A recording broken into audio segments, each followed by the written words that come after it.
Dear Minister Yoav Ben-Tzur, colleagues, thank you for the opportunity to share some thoughts on Israel's human capital and the policy frameworks needed to help unlock its full potential.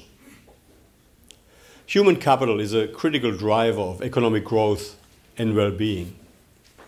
Efficient and effective use of human capital is what drives productivity, business efficiency, and consequently wages growth. It enables new ideas and innovation.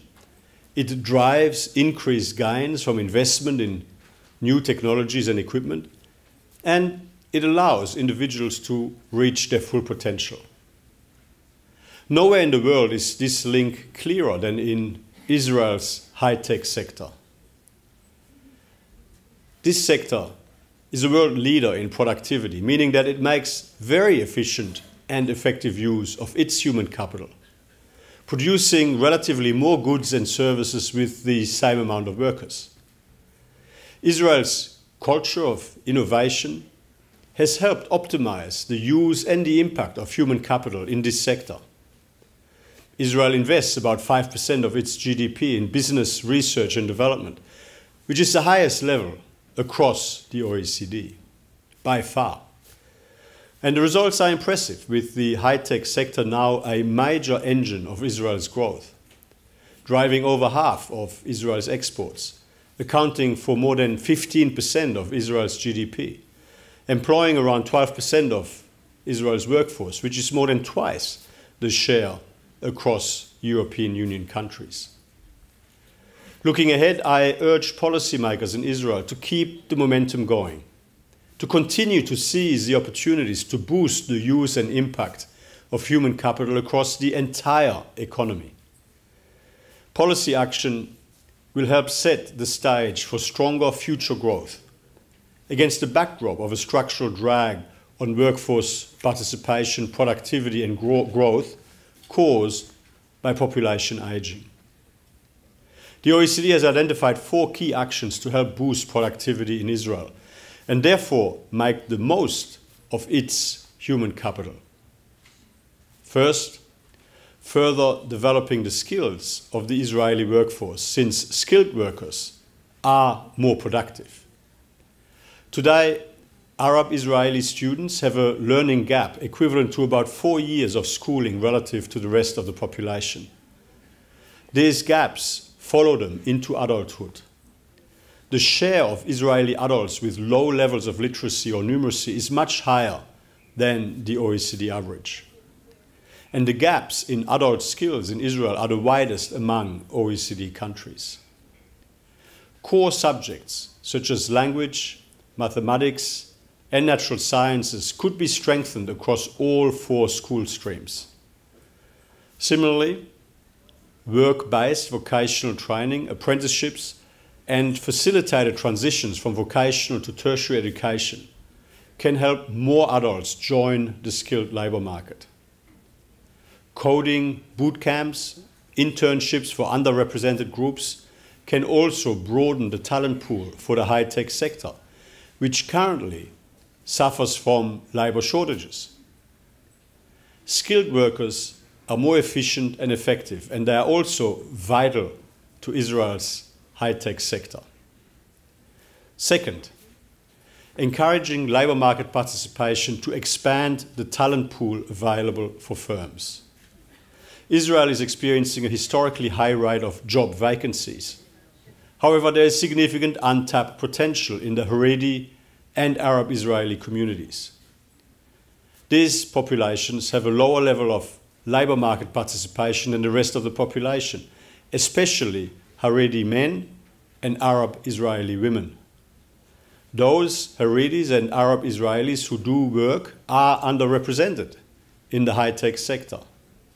The opportunity is massive, but also the downside risk, if appropriate policy measures are not taken, is also significant.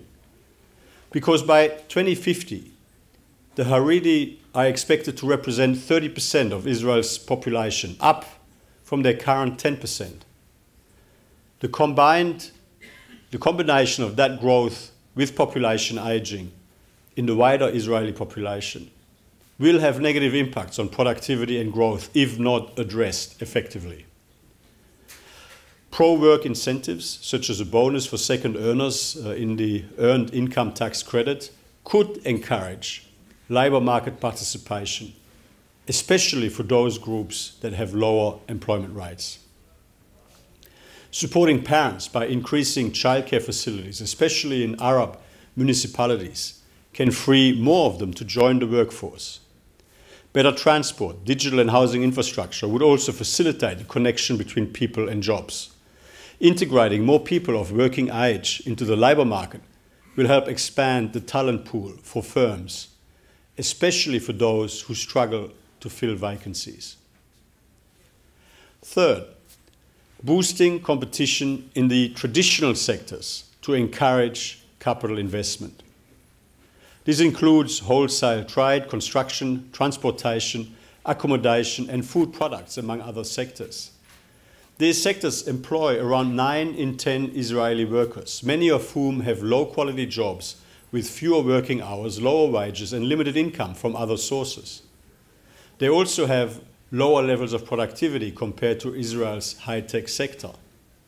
Israel has more restrictive regulations for several economic sectors than other OECD countries. These include widespread price regulations, preferences for local suppliers in public procurement, and barriers to foreign trade and investment. Tariffs and regulations are particularly distortive in the agricultural sector. Correcting these distortions will help foster investment in capital, innovation, and thus productivity across the entire economy.